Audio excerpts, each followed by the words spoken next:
My ex-wife told our son I was an embarrassment who'd chosen the wrong path in life. The best man at his wedding is the sailor I pulled from freezing Pacific waters during a storm rescue.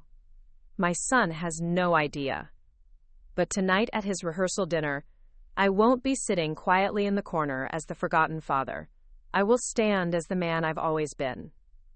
My name is Admiral Robert Mitchell. Before we jump back in, tell us where you're tuning in from. And if this story touches you, make sure you're subscribed, because tomorrow, I've saved something extra special for you.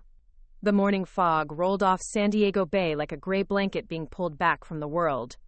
From my small balcony overlooking the harbor, I watched the early commuter ferries cutting through the calm water, their wakes spreading behind them in perfect V formations. This view had been my anchor for the past 3 years since my retirement from the Navy. The modest apartment wasn't much to look at, certainly nothing compared to the sprawling estates in Laguna Hills where my ex-wife Patricia now lived with her corporate executive husband. But it was mine. Every morning, I'd stand here with my black coffee, no cream, no sugar, and watch the ships moving in and out of the naval base. The sight of those gray hulls still stirred something deep in my chest, a mixture of pride and longing that never quite faded. The apartment itself was sparse but organized. Everything had its place, a habit ingrained by 35 years of naval service. The walls held a few photographs from my career, ships I'd commanded, ceremonies I'd attended, but they were displayed with restraint, not as a shrine to past glory but as quiet reminders of a life well lived. The most prominent feature wasn't military at all. It was a simple wooden bookshelf that had belonged to my Uncle Frank, filled with his collection of maritime histories and naval biographies.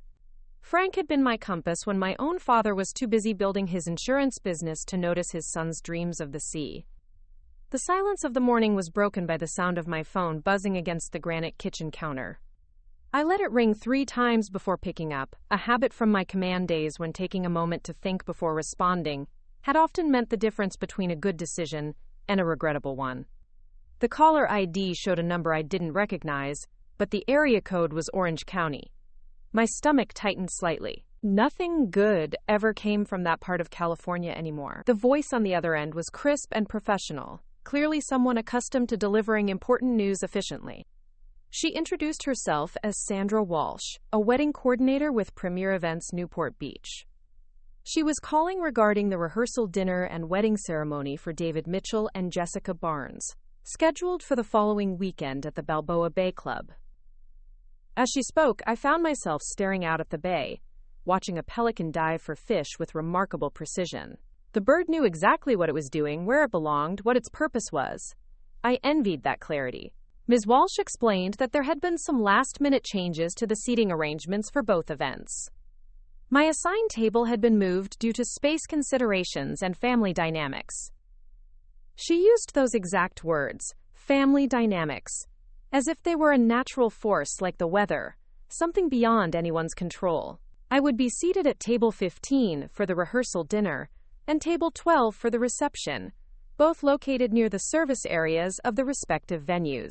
She assured me that these were still excellent locations with full views of the proceedings, though I detected a practiced insincerity in her voice that suggested she'd delivered similar news before. After ending the call, I walked back to the balcony and gripped the railing. The metal was cool under my palms, solid and real. Table 12. Table 15. Numbers that said everything about how my son's new family viewed my place in his life. I thought about the last time I'd spoken to David 3 months ago when he'd called to inform me about the engagement rather than invite me to share in his joy. The conversation had been cordial but distant, like a diplomatic exchange between friendly but cautious nations. He'd mentioned that Jessica came from a prominent family in Newport Beach, that her father owned several successful tech companies, that they moved in important social circles. The subtext was clear without being stated outright. My military pension and modest lifestyle wouldn't quite fit the image they were cultivating. The irony wasn't lost on me. For 35 years, I'd been responsible for crews of hundreds, for multi-million-dollar vessels, for decisions that could affect international relations. I'd commanded destroyers through hostile waters, coordinated complex rescue operations, and earned the respect of sailors and officers across the fleet. But in the world my ex-wife Patricia had chosen after our divorce, the world she'd pulled our son into, none of that mattered. What mattered was the size of your house, the prestige of your country club membership, the brand of car in your driveway. What mattered was appearing successful rather than actually serving something larger than yourself. I poured another cup of coffee and sat down at my small dining table, the same table where I'd eaten countless solitary meals over the past few years. The wedding invitation lay where I'd left it the night before, an elegant cream-colored card with raised lettering that probably cost more than my monthly grocery budget. David Robert Mitchell and Jessica Marie Barnes, it read, "Request the honor of your presence." The honor of your presence. I wondered if they understood what honor actually meant, or if it was just another pretty word printed on expensive paper. My routine had become my salvation over these past 3 years of retirement. Every morning at 05:30, I was awake without an alarm clock, decades of military discipline having carved the rhythm into my bones. The first order of business was always the same: inspection of my domain. The bed was made with hospital corners tight enough to bounce a quarter off. The bathroom mirror was spotless, the sink bone dry, the towels hung with military precision. In the kitchen, the previous night's dishes were already clean and stored, because I'd learned long ago that a ship was only as strong as its weakest detail. The apartment complex where I lived was called Harborview Terrace, though the view was more suggestion than panorama. It housed mostly retirees, some military like myself, others from various civilian careers that had led them to these modest accommodations overlooking the bay. My neighbors were good people, the kind who nodded respectfully when we passed in the hallway, who helped carry groceries without being asked, who understood the value of keeping to yourself while remaining decent. Mrs. Rodriguez in 4B had lost her husband in Vietnam and still flew a small American flag from her balcony every morning. Tom Henderson in 3A had been a merchant marine for 40 years and could tell weather patterns just by looking at the sky. These were my people now, bound together not by ambition or wealth, but by the quiet dignity of lives well lived in service to something beyond themselves. The complex had a small fitness center that I used religiously at 0600 each morning. The equipment was basic but functional, much like everything else in my world these days. As I worked through my routine of push-ups, sit-ups, and a 3-mile run along the harbor, I reflected on how different this life was from what Patricia had envisioned for us all those years ago. She'd wanted me to retire early, to use my military connections to transition into a lucrative defense contracting position. She'd had it all mapped out: the house in Scripps Ranch, the country club membership, the social circles that would elevate our family status in San Diego's upper echelons. But I couldn't do it. The idea of profiting from the relationships I'd built in service felt like a betrayal of everything I'd sworn to uphold. The Navy had given me purpose, structure, and a code of ethics that had shaped every decision I'd made for over 3 decades. Walking away from that to chase civilian wealth would have meant abandoning the very foundation of who I was. Patricia called it stubborn pride. I called it integrity. Our marriage couldn't survive the gulf between those two definitions. The divorce had been swift and surgical, handled by expensive attorneys who turned the dissolution of our 23-year marriage into a series of calculated financial transactions. Patricia kept the house in Poway, the luxury cars, and most importantly, she kept David. Not legally, but practically. A 16-year-old boy naturally gravitates toward the parent who can provide the lifestyle his friends enjoy, who can afford the latest technology, the designer clothes, the college prep courses that guarantee acceptance to prestigious universities. I didn't fight for custody because I understood that my son needed stability during his final years of high school, and my upcoming deployment schedules couldn't provide that. What I hadn't anticipated was how completely I would be written out of his life. The phone calls became less frequent, then perfunctory, then nearly non-existent. When I returned from my final deployment, David was already enrolled at USC, living in a world I barely recognized. His spring breaks were spent skiing in Aspen with Jessica's family. His summers were internships at tech companies arranged through his stepfather's connections. There was no room in that carefully curated existence for a Navy officer living in a modest apartment, driving a 10-year-old pickup truck, shopping at the commissary to stretch his pension dollars, The irony was that I'd always been proud of David's intelligence and ambition. Even as a child, he'd possessed a natural curiosity about how things worked, a methodical approach to problem solving that reminded me of the best young officers I'd served with. I'd hoped that my example might inspire him to consider military service, not because I needed him to follow my exact path, but because I believed the military could teach him lessons about leadership and character that no civilian career could match. Instead, he'd learned different lessons from his mother and stepfather, that success was measured in net worth, that influence came from knowing the right people, that a person's value could be calculated by their ability to open doors in the corporate world. My small apartment bore no resemblance to the sprawling house where David had spent his teenage years. There were no marble countertops, no three-car garage, no swimming pool with an ocean view. What I had instead were the things that mattered to me: books that had shaped my thinking, photographs that captured moments of genuine accomplishment, and mementos from a career spent serving something larger than myself. On my dresser sat a compass that had belonged to Uncle Frank, the man who'd first told me stories about life at sea. Next to it was a small wooden ship he'd carved during his time in the Pacific Theater, its details worn smooth by decades of handling. Uncle Frank had been the closest thing to a father figure I'd known after my own dad died when I was 12. He'd never married, never had children of his own, but he'd poured his wisdom into me during the summers I spent at his small house near the harbor in San Pedro. He taught me to tie knots, to read weather patterns, to understand that the ocean demanded respect but rewarded courage. Most importantly, he taught me that a man's worth wasn't measured by what he accumulated, but by how he responded when others needed him most. Frank had understood my decision to stay in the Navy when Patricia wanted me to leave. During one of our last conversations before he passed away 5 years ago, he'd looked at me with those sharp blue eyes that had seen too much war and too much loss, and said something I'd never forgotten. "Bobby, there are two kinds of men in this world. Those who ask what life can give them, and those who ask what they can give to life. You've always been the second kind, and that's why I'm proud to call you family." The morning routine continued with breakfast, always the same: 2 eggs over easy, whole wheat toast, black coffee, and a glass of orange juice. I ate while reading the San Diego Union-Tribune, focusing on the national and international news rather than the local society pages where Patricia's charity work occasionally earned mention. It was during these quiet meals that I often thought about the letters I'd written to David over the years. Letters I'd composed but never sent because I couldn't find the right words to bridge the distance between us. How do you explain to your son that you chose honor over wealth without sounding self-righteous? How do you tell him that you missed him every day without making him feel guilty for the choices his mother had made? How do you share the pride you felt watching him graduate from college, earn his MBA, and land a position with a prestigious consulting firm when you weren't invited to any of those celebrations? The unsent letters lived in a drawer in my desk, along with newspaper clippings about his achievements that I'd collected over the years. Evidence of a relationship that existed only in my heart. The morning was interrupted by a knock at my door.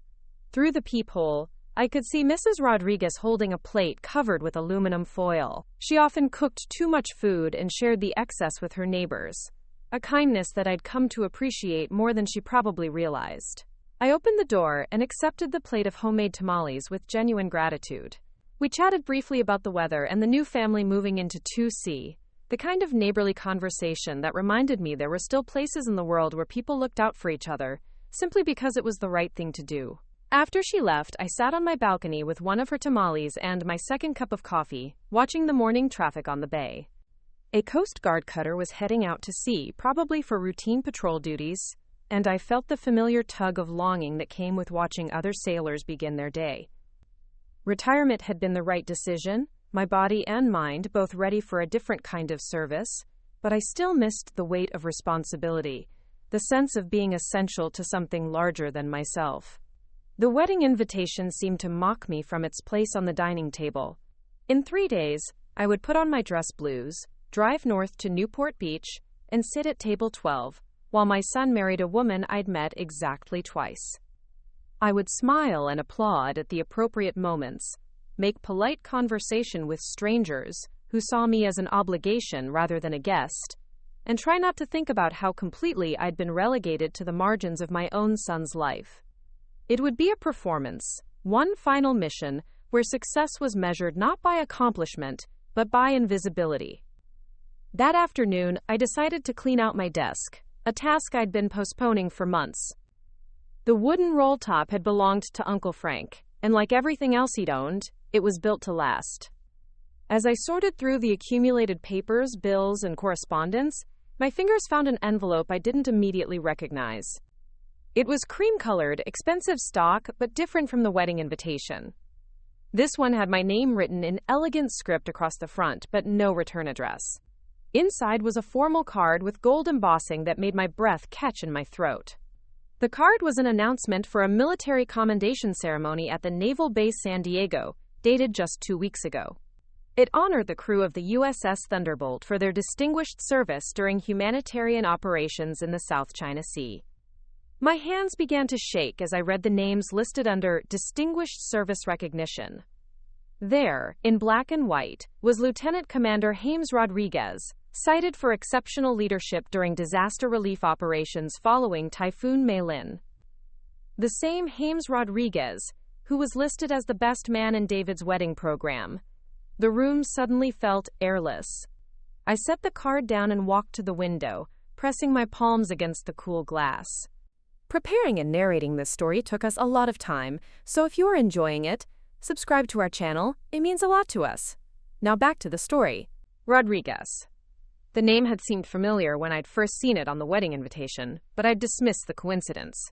After 35 years in the Navy, I'd served with dozens of men named Rodriguez.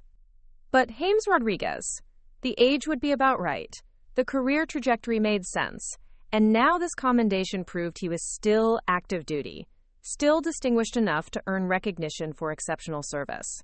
My mind raced backward, 12 years to a night I'd tried for a decade to forget. It was October 15th, and we were 3 days into what should have been a routine patrol mission in the North Pacific. The weather had turned without warning, as it often did in those waters, transforming from choppy seas to a full gale in less than 6 hours. The USS Hampton, a guided missile destroyer under my command, was handling the conditions well. But we'd received a distress call from a smaller vessel, a research ship that had lost power and was taking on water approximately 30 miles northwest of our position. The decision to respond wasn't difficult. When someone calls for help at sea, you answer, regardless of conditions, regardless of risk, regardless of orders that might suggest otherwise. What made the rescue particularly treacherous was the timing. The research vessel was drifting toward a cluster of underwater rocks that would tear her hull apart if we didn't reach her before the current carried her into the danger zone. We had perhaps 4 hours of working time before the situation became hopeless. I ordered our ship to flank speed, pushing the engines harder than recommended in those sea conditions, while my crew prepared for a complicated rescue operation in near-hurricane conditions. The research ship carried a crew of 8, including 2 civilian scientists conducting oceanographic studies for the National Weather Service. When we reached them, their vessel was listing heavily to starboard, her emergency pumps failing to keep pace with the water rushing through a hull breach caused by the violent motion in the storm. The transfer would have to be done by helicopter, but the wind conditions made flying extremely dangerous. I called for volunteers from my crew, knowing that whoever went on that helicopter would be risking their lives for people they'd never met. Petty Officer First Class James Rodriguez was the first to step forward. He was 26 years old, a rescue swimmer with barely 3 years of service, but he'd already distinguished himself as someone who never hesitated when others needed help. He was exactly the kind of sailor I'd learned to trust completely, not because of his rank or experience, but because of his character. When I looked at Rodriguez, I saw the future of the Navy, a young man who understood that service meant putting others before yourself, even when the cost might be everything you had. The helicopter flight to the research vessel was a nightmare of wind shear and mechanical stress. Our pilot, Chief Warrant Officer Martinez, had to fight for every foot of altitude, every degree of heading, while Rodriguez and his rescue team prepared their equipment in the cramped cargo bay. The plan was straightforward but dangerous. Hover over the disabled vessel long enough for Rodriguez to fast rope down to their deck, secure the survivors in rescue harnesses, and extract them one by one. In calm conditions, it would have been routine. In a Pacific storm, it was barely controlled chaos. The first 5 survivors came up without major incident, though each extraction required Martinez to hold the helicopter in position while fighting winds that threatened to slam us into the research ship's superstructure or drive us into the water. Rodriguez worked with mechanical precision, checking each harness, coordinating with our crew chief, maintaining communication despite the howling wind and the constant spray of seawater that made every surface treacherous. I watched from the destroyer's bridge through binoculars, my stomach knotted with the knowledge that I'd sent these men into conditions that pushed every safety protocol to its absolute limit. It was during the extraction of the 6th survivor, one of the civilian scientists, that everything went wrong. A massive wave struck the research vessel just as Rodriguez was securing the man's harness, sending both of them sliding across the tilted deck toward the churning water. The scientist went over the side first, his safety line snapping under the sudden stress. Rodriguez, without hesitation, dove after him into water so cold and violent that survival time was measured in minutes rather than hours. From the bridge of the Hampton, I watched my rescue swimmer disappear into the darkness between 2 massive swells. The helicopter pilot was screaming into his radio that he'd lost visual contact. The research vessel was broadcasting mayday calls as her hull finally gave way to the relentless pressure of the storm, and I had 8 people in the water in conditions that would kill them all if we didn't act immediately. The decision I made in that moment haunted me for years afterward, not because it was wrong, but because it required me to choose between certain loss and possible salvation. I ordered the Hampton to move closer to the survivors, close enough to launch our rigid inflatable boats despite sea conditions that made such an operation virtually suicidal. We had perhaps 10 minutes before hypothermia claimed anyone still in the water, and no time for second-guessing or careful planning. Chief Petty Officer Washington volunteered to lead the boat crew, taking 3 of our best sailors into conditions that violated every safety regulation in the manual. Meanwhile, the helicopter continued searching for Rodriguez and the scientist in water so chaotic that thermal imaging was useless. The next 20 minutes compressed a lifetime of terror into a span that felt both eternal and instantaneous. Our boat crews managed to recover 6 of the 8 people who'd gone into the water, pulling them from the waves, just as their strength began to fail. The helicopter finally spotted Rodriguez clinging to a piece of debris, with the unconscious scientist locked in his arms, both of them barely visible in the foam and spray of the mountainous waves. The extraction required Martinez to bring his aircraft lower than any sane pilot would attempt, close enough to the water that his rotor wash created its own dangerous turbulence. Rodriguez, even as he fought to keep himself and the scientist alive, managed to secure the rescue harness around the unconscious man first, signaling for him to be lifted while Rodriguez remained in the water for what seemed like an eternity. By the time we finally pulled him from the Pacific, his lips were blue, his hands couldn't grip the rescue line, and his core body temperature had dropped low enough that he was minutes away from losing consciousness. But he was alive, and more importantly, so was every person he'd risked his life to save. The official after-action report credited the entire crew of the Hampton with exceptional performance under extreme conditions. Rodriguez received a commendation for his actions, a Bronze Star with Combat V for valor, though what he'd done that night deserved recognition that our system of awards couldn't adequately measure. He'd looked death in the face and chosen to save a stranger rather than preserve his own life. That kind of courage wasn't taught in training manuals or leadership schools. It came from somewhere deeper, from a place in the human spirit that separated heroes from everyone else. After the ceremony where Rodriguez received his medal, I asked him what he'd been thinking during those moments in the water when everything seemed hopeless. His answer was simple and profound. "I wasn't thinking about dying, Admiral. I was thinking about living up to what you expected from us." That conversation stayed with me long after he transferred to another command, long after I retired, long after I thought our paths would never cross again. Now, sitting in my small apartment with his name staring at me from a wedding invitation, the weight of that night came rushing back with physical force. James Rodriguez, the young sailor who'd embodied everything noble about military service, was somehow connected to my son's wedding. The coincidence seemed impossible, but the evidence was there in black and white. He'd continued his career, earned promotion to lieutenant commander, continued serving with the same distinction he'd shown as a young petty officer. But what was he doing at David's wedding? How had their paths crossed? My son worked in corporate consulting, moving in circles of tech executives and venture capitalists, a world completely removed from military service. The questions multiplied in my mind as I stared at the invitation, trying to piece together a connection that made no sense yet seemed undeniably real. I walked to my computer and opened a browser, searching for information about Lieutenant Commander James Rodriguez. The Navy's public record showed his current assignment, his commendations, his progression through the ranks, but nothing that explained how he'd become the best man at my son's wedding. I tried searching for David's name alongside Rodriguez, but found nothing. I searched for Jessica Barnes, thinking perhaps the connection came through her family, but again found no obvious link. The uncertainty gnawed at me through the rest of the afternoon and into the evening. I prepared dinner mechanically, ate without tasting, cleaned up with automatic precision, all while my mind churned through possibilities and scenarios. Was it really the same James Rodriguez? Could there be another officer with the same name, similar age, similar career path? The rational part of my mind insisted that coincidences happened, that the world was smaller than it appeared, that people's lives intersected in unexpected ways. But the part of me that had learned to trust instinct over logic during 3 decades of command knew better. This wasn't coincidence.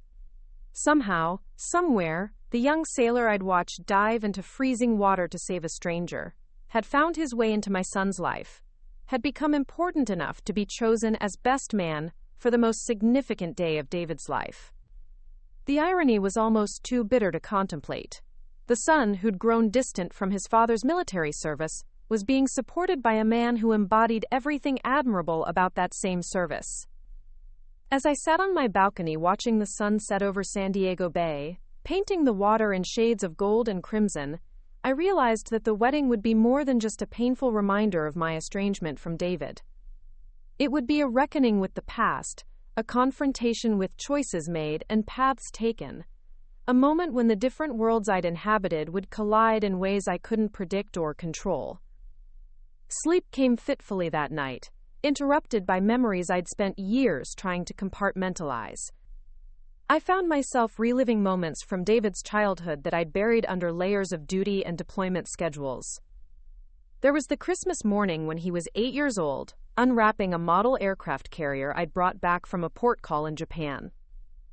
His eyes had lit up with genuine excitement as I showed him the tiny planes on the deck, explaining how each one had a specific mission, how the crew worked together like a family. Patricia had watched from the kitchen doorway, her smile strained even then, and I'd caught her muttering something about filling his head with military nonsense. At the time, I'd dismissed her comment as holiday stress, but now I understood it was the first shot fired in a war one hadn't even realized had begun. The pattern had repeated itself throughout David's youth, each instance seemingly minor but accumulating like sediment in a harbor, gradually changing the landscape of our relationship. There was the science fair in 6th grade, where David had built a working periscope, inspired by stories I'd told him about submarine operations. He'd won 2nd place and had been bursting with pride as he explained the principles of refraction and reflection to anyone who would listen. But Patricia had arrived late, having prioritized a charity luncheon over our son's achievement, and had spent the evening complaining about how the other parents seemed, quote, so ordinary, so middle class compared to the families at David's private school. Then came the high school years, when my deployments grew longer and Patricia's resentment grew sharper. David had joined the junior ROTC program without telling me, something I only discovered when his instructor called to praise his leadership potential. I'd felt a surge of pride so intense it was almost painful, but when I'd tried to share the news with Patricia, she'd responded with fury that surprised me with its vehemence. I won't have him wasting his intelligence on that military garbage, she'd said, her voice cold and cutting. He's going to be somebody important, not some uniformed government employee living paycheck to paycheck. The conversation that followed was one of the worst fights of our marriage. Patricia accused me of trying to trap David in a life of limited opportunities, of being selfish enough to want him to repeat my mistakes. She painted my naval career as a series of poor choices that had cost our family financial security and social standing. When I pointed out that my service had provided us with a comfortable middle-class life, health insurance, education benefits, and a pension that would support us in retirement, she'd laughed bitterly and gestured around our modest Poway home. Comfortable? Look around, Robert. Look at how the Hendersons live, how the Clarks live. Their husbands had the sense to build careers that actually matter. That fight had ended with Patricia delivering an ultimatum that I'd never forgotten. Choose the Navy or choose your family, because she wasn't going to spend the rest of her life married to a man who valued his job more than his wife and son. I tried to explain that it wasn't about valuing the Navy over them, but about honoring commitments I'd made, about being the kind of man who kept his word even when it was difficult. Patricia had responded by pointing out that I'd made commitments to her and David too. Commitments that apparently mattered less than my oath to the military. The ultimatum had hung between us like a sword for months while I'd wrestled with an impossible choice. I could resign my commission, take early retirement, and transition into the defense contracting job that Patricia's brother-in-law had offered me. The salary would be significantly higher than my Navy pay, the work would keep me home every night, and David would grow up with a father who attended every game, every recital, every school event.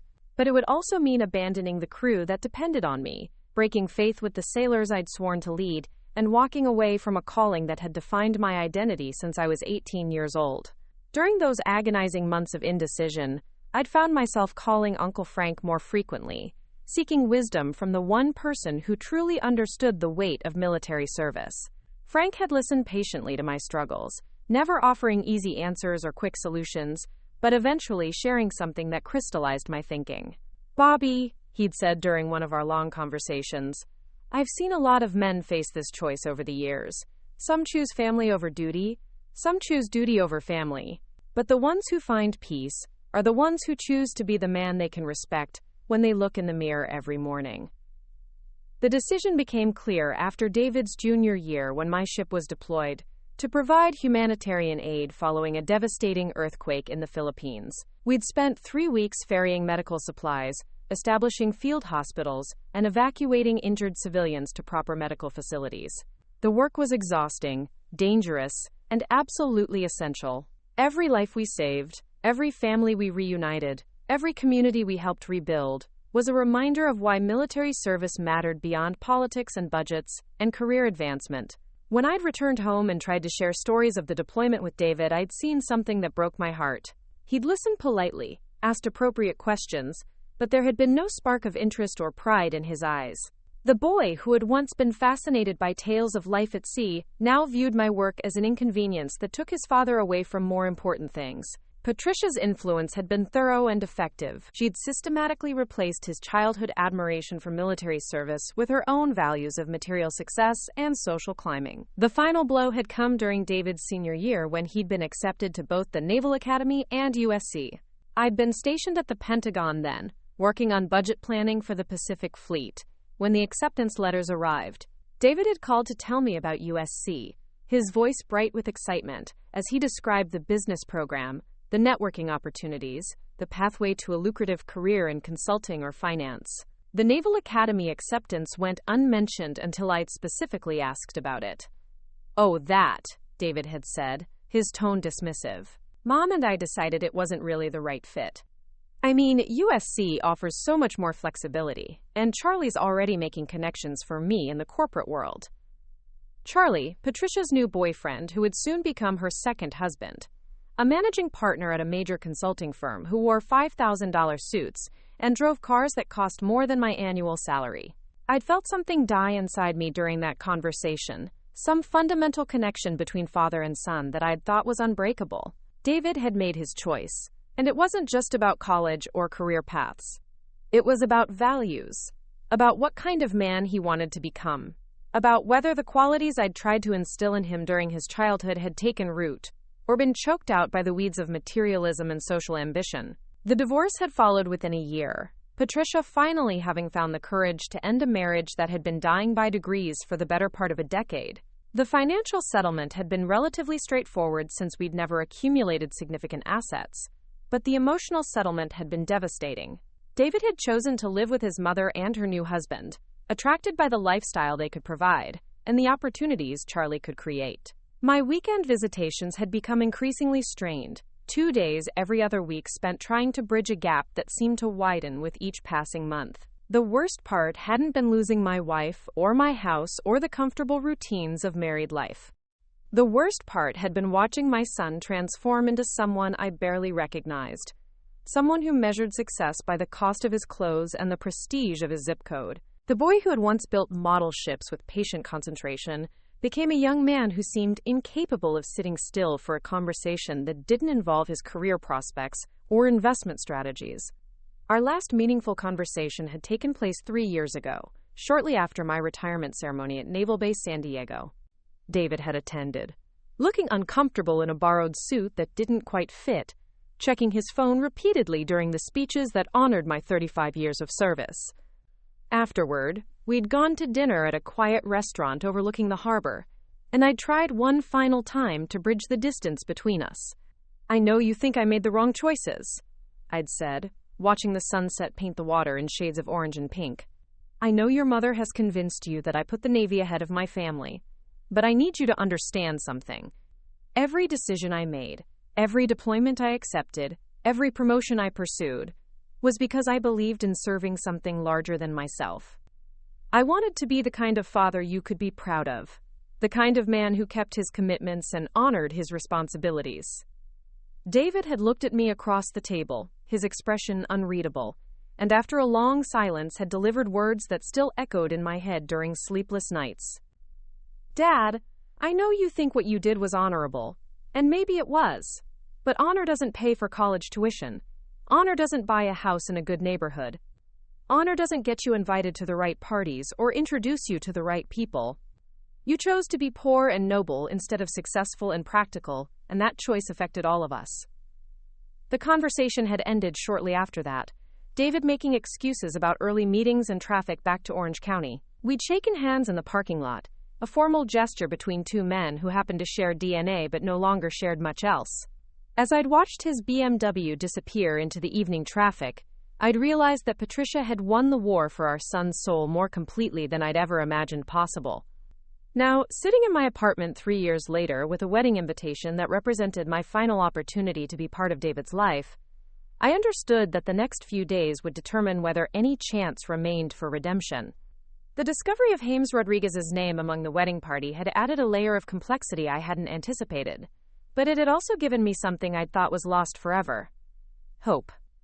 If the Rodriguez named as best man was indeed the sailor I'd served with, if he'd somehow found his way into David's life and earned his trust, then perhaps there was still someone who could bridge the gap between the father I'd been and the son I'd raised. Perhaps there was still a chance for David to understand that honor and success weren't mutually exclusive, that a man could serve his country and his family with equal dedication, that some things mattered more than money and status and social connections. The wedding would either be the final chapter in the slow dissolution of our relationship, or it would be the beginning of something new. Either way, I would face it with the same courage and dignity that had sustained me through 3 decades of military service. I owed that much to Uncle Frank, who had taught me that a man's character was revealed not in moments of triumph, but in moments of trial. Uncle Frank had been the North Star of my youth, the steady presence that guided me when my own father's sudden death left me adrift at 12 years old.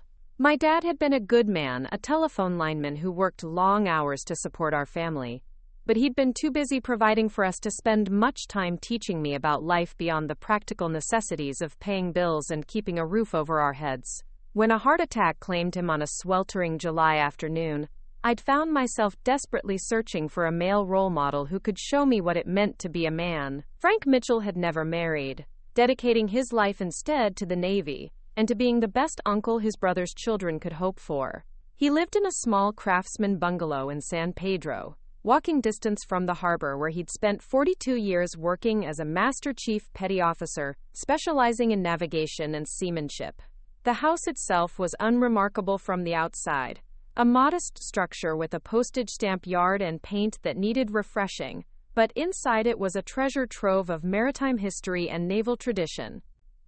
Every room told stories of a life spent serving something greater than personal ambition. The living room walls were covered with photographs from his decades at sea, images of ships he'd served on, crews he'd trained, ports he'd visited around the world, but it wasn't a shrine to his own accomplishments so much as a testament to the bonds forged between men who'd shared the unique challenges of life on the ocean. Uncle Frank never talked about his service in terms of personal glory or career advancement. Instead, he spoke about the responsibility that came with wearing the uniform, the trust that existed between shipmates, the satisfaction of mastering skills that could mean the difference between life and death in a crisis. The summer I turned 13, my mother had arranged for me to spend July and August with Uncle Frank, while she worked double shifts at the hospital to make ends meet. What began as a practical childcare solution became the most formative experience of my adolescence. Frank didn't treat me like a grieving kid who needed to be entertained or distracted from his loss. Instead, he treated me like a young man who was ready to learn important lessons about discipline, responsibility, and the kind of character that would serve me well regardless of what career path I eventually chose. Our days began at 0500, with a run along the harbor, Frank setting a pace that challenged me without being impossible to maintain. He'd served in both World War II and Korea, and his body still carried the lean toughness of a career sailor despite being in his 60s. As we ran, he would point out different types of vessels in the harbor, explaining their functions, their capabilities, their place in the larger ecosystem of maritime commerce and defense. By the end of that first week, I could identify destroyers, cruisers, cargo ships, and tankers from their silhouettes alone. After our runs, we'd return to the house for breakfast, which Frank prepared with the same methodical precision he brought to everything else. 2 eggs over easy, wheat toast, black coffee for him, and orange juice for me, served on plates that were older than I was but still bore the crisp geometric patterns of Navy mess hall dinnerware. While we ate, Frank would read sections of the newspaper aloud, not just the sports scores or local news, but articles about international politics, military developments, and economic trends that affected shipping and trade.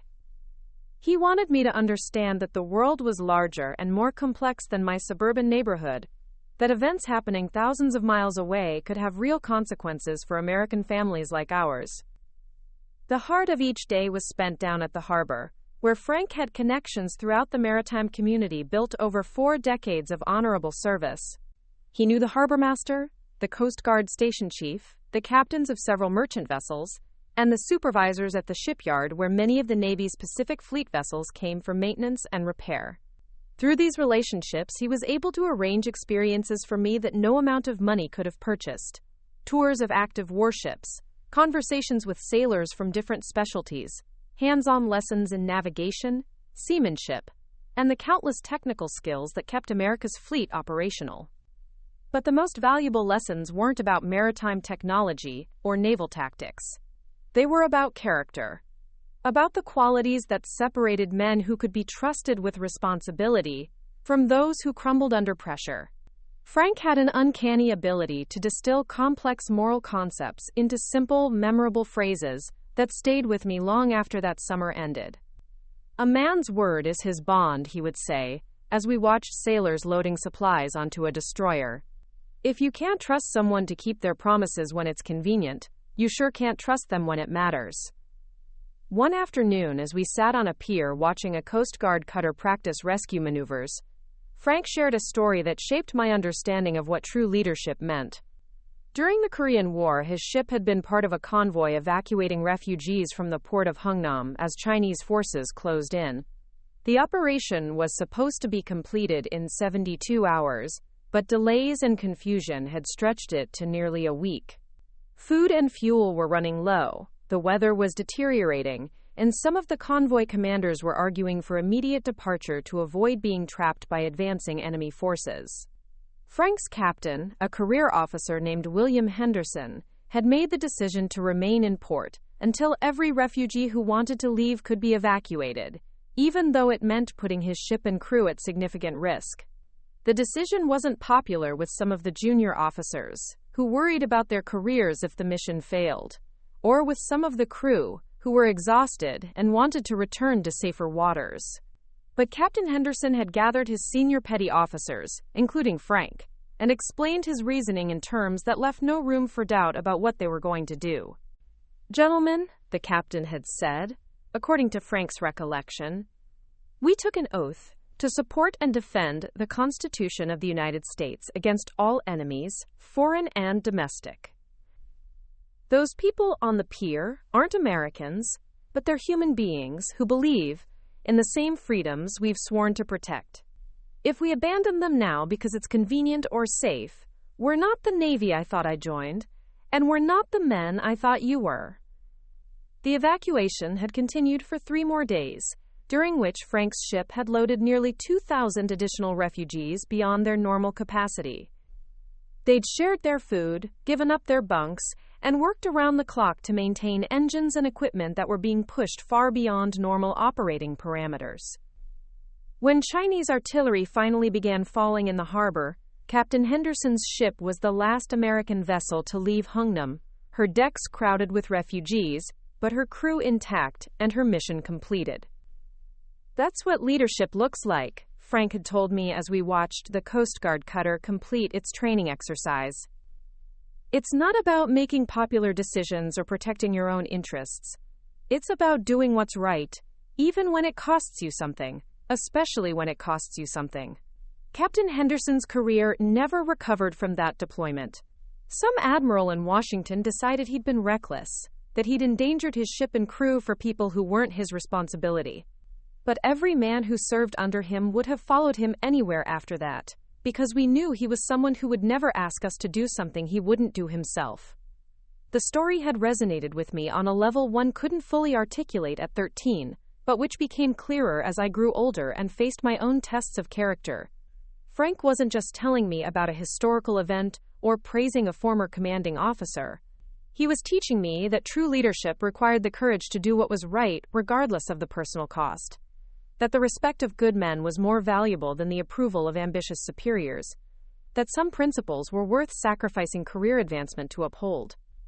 As that transformative summer progressed, Frank began introducing me to other veterans who lived in the San Pedro area.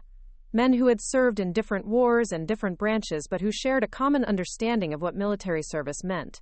There was Tommy Nakamura, who had served with the 442nd Regimental Combat Team in Europe during World War II, the Japanese-American unit that became the most decorated in Army history, while their families were imprisoned in internment camps back home.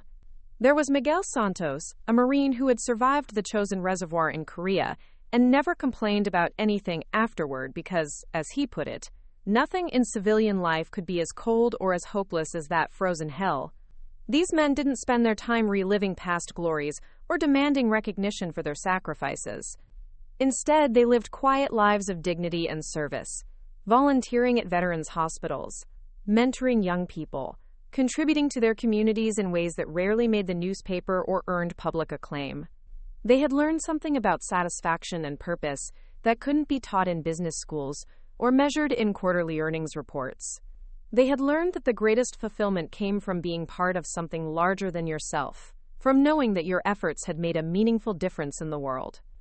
Frank's house became my second home during high school, a place where I could escape the pressures and superficialities of teenage social life and focus on developing the kind of character that would serve me well, regardless of what challenges I faced in the future.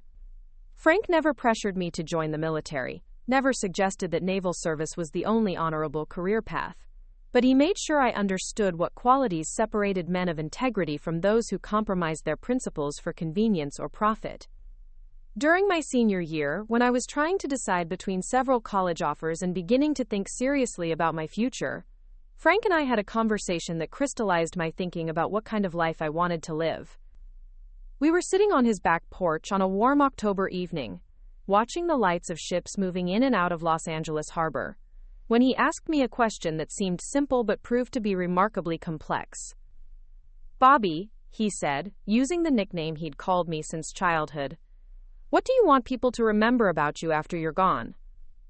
Not what you want them to think while you're alive and can influence their opinions, but what you want them to honestly remember about who you were and what you stood for when they're talking about you at your funeral."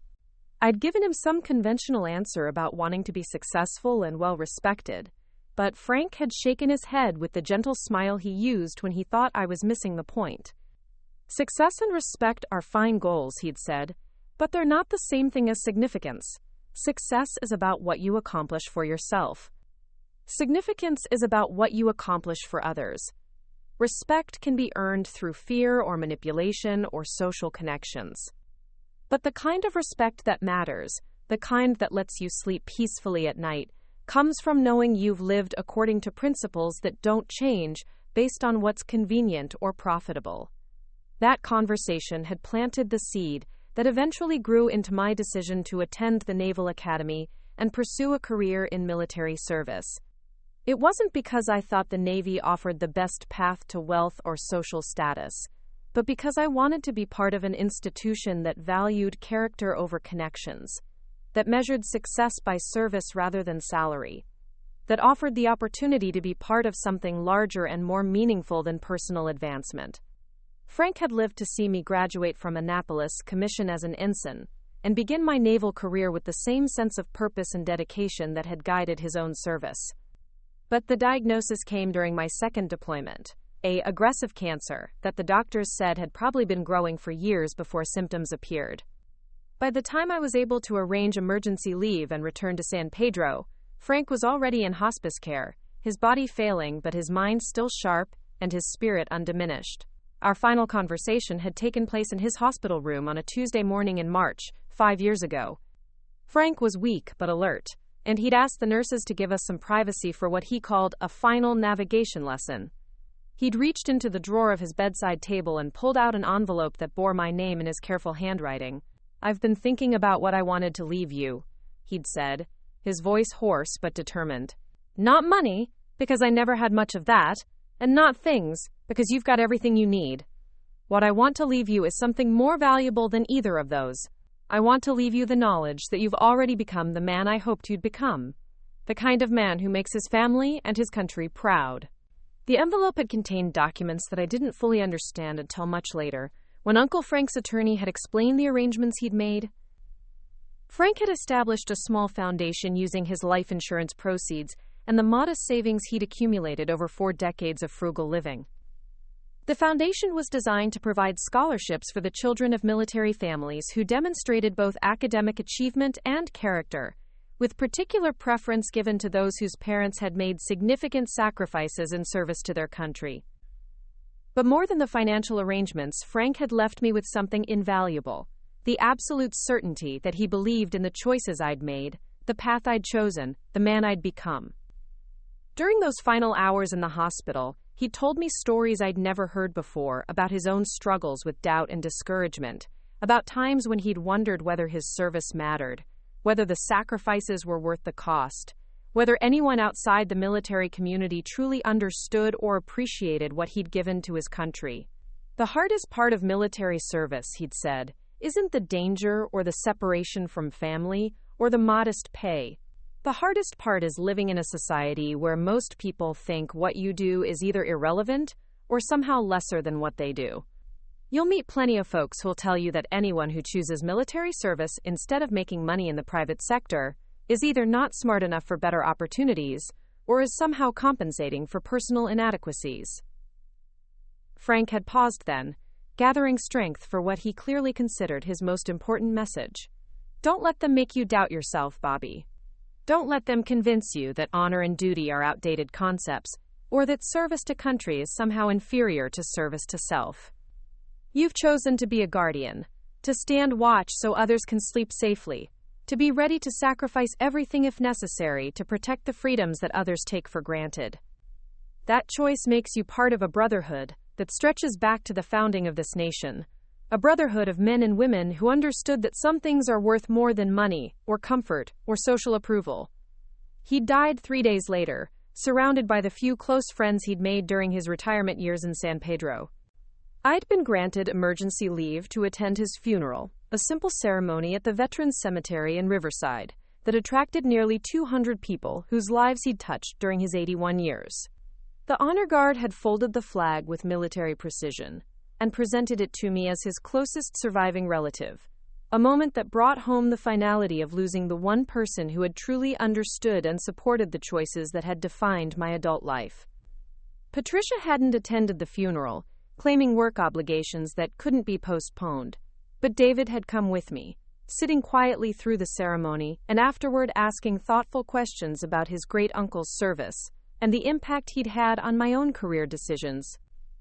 For a brief moment, I'd hoped that Frank's example might inspire David to consider military service himself, to understand that there were different ways to measure success and significance in life. But that hope had faded as David grew older, and Patricia's influence became more pronounced. The boy who had listened respectfully to stories about his great-uncle's service became a teenager who seemed embarrassed by his father's career choice, who preferred to tell his friends that his dad worked for the government rather than specify that he was a naval officer. The transformation had been gradual, but inexorable, and by the time David graduated from high school, any trace of interest in military service had been completely eliminated. Now, as I prepared to attend David's wedding and confront the possibility that James Rodriguez might indeed be the sailor I'd served with 12 years ago, I found myself thinking about Frank's final words and wondering what he would have advised me to do in this situation. Frank had always believed that truth had a way of surfacing eventually, that character would ultimately be recognized and rewarded, that men of integrity would find each other across time and circumstance and mutual support. If Rodriguez was indeed the man I thought he was, then perhaps Frank had been right about truth finding a way to emerge even in the most unlikely circumstances.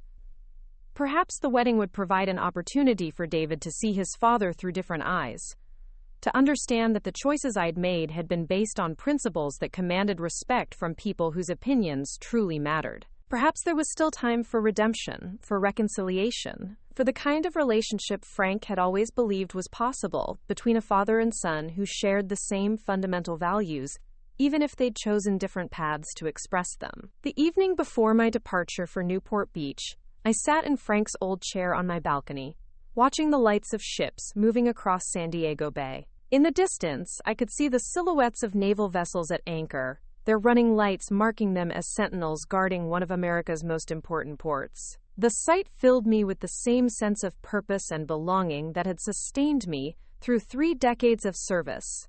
The knowledge that I was part of something larger and more enduring than individual ambition or personal success. Tomorrow would bring whatever revelations and confrontations awaited me at David's wedding. But tonight, I was at peace with the choices I'd made, secure in the knowledge that Uncle Frank would have been proud of the man I'd become, confident that honor and integrity were not outdated concepts but timeless principles that gave meaning to any life lived in their service. Whatever happened at the wedding, I would face it with the courage and dignity that Frank had taught me were the true measures of a man's worth. Up next, you've got 2 more standout stories right on your screen. If this one hit the mark, you won't want to pass these up. Just click and check them out.